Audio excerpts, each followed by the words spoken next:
અંગ્રેજી માધ્યમમાં અભ્યાસ કરતા આપણા બાળકોને સપના અંગ્રેજીમાં નહીં જ આવે સાહેબ, એ ગુજરાતીમાં જ આવશે. અને સપના જે ભાષામાં આવતા હોય ને એ ભાષામાં બાળક ભણવું જોઈએ તો ડેવલપ થાય. સપના એને ગુજરાતીમાં આવે છે અને અંગ્રેજીમાં સપના ન આવે.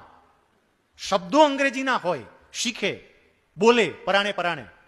હું તમને એ કહું છું, આ સમજો કે તમારા ઘરમાં અંગ્રેજી બોલાતું હોય, બાળક જ્યાં રમવા જતું હોય ત્યાં અંગ્રેજી બોલાતું હોય તો બાળકને અંગ્રેજી માધ્યમમાં જ બેસાડવો જોઈએ, કારણ કે માતૃભાષા એ થઈ ગઈ કહેવાય.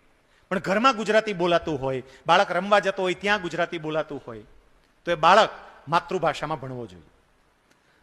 અંગ્રેજીની પાછળ આપણે એટલા ગાંડા થયા છીએ, ચીન પાસેથી, ચીનનો જેમ વિરોધ કરીએ છીએ ને એમ ચીન પાસેથી એક પ્રેરણા લેવા જેવી ખરી કે માતૃભાષાનું અસ્તિત્વ જાળવવું હોય તો કઈ રીતે જાળવી શકાય. કારણ કે પ્રત્યેક ચાઇનીઝ પોતાનું શિક્ષણ માતૃભાષામાં પ્રાપ્ત કરે છે.